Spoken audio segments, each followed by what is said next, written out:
Bonjour à tous, nous allons voir aujourd'hui comment réparer une chaise dont le pied est manifestement parti de travers. Donc c'est une chaise qui a déjà été réparée en essayant de remettre le pied en place et puis de souder à l'arc. Ce qui est absolument pas une bonne chose parce que le tube est très fin, il fait moins d'1 millimètre.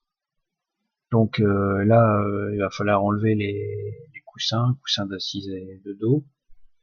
Donc on dévisse, on range tout dans un petit endroit. On s'occupe maintenant au coussin de dos, voilà, et je manipule le pied endommagé pour le séparer de la chaise. Voilà. Donc voilà ce qu'il en est. On retrouve l'ancienne soudure.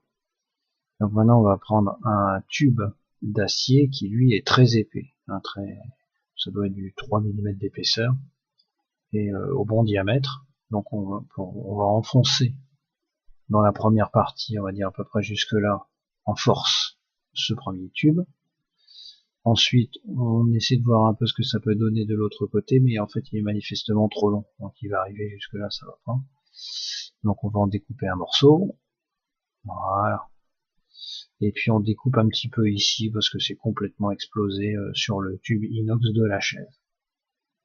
Ensuite, on met en place de manière à ce que voilà tout soit bien positionné, qu'il soit pas bancal. Et puis, on va se préparer à souder. Donc, on met le fil de masse. Et puis, bien sûr, on se protège.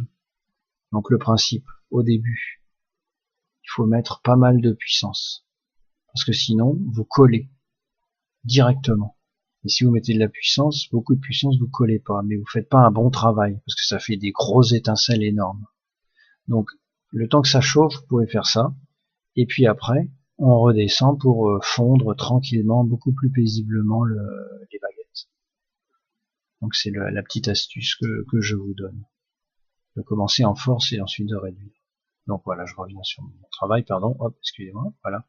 Donc là, je mets une bonne quantité et j'ai pas de scrupules, hein, puisque je traverserai pas le tuyau de maintien, le tube de maintien qui lui doit faire à peu près 3 mm d'épais.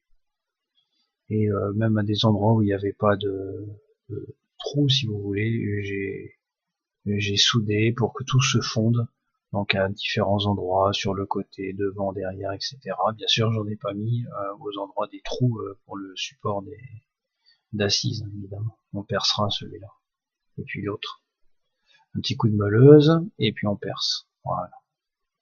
Ensuite, on prend un peu de peinture pour me faire du travail propre. Et puis éviter que ça rouille, hein, parce qu'une fois que c'est soudé, après ça peut rouiller. Hein. Donc voilà ce que ça donne. Donc on voit bien la soudure là. Et ça reste tout à fait acceptable, puisque sous la chaise on le retrouve. Et voilà, la chaise en position apparaît sans, voilà, sans trace de notre bricolage.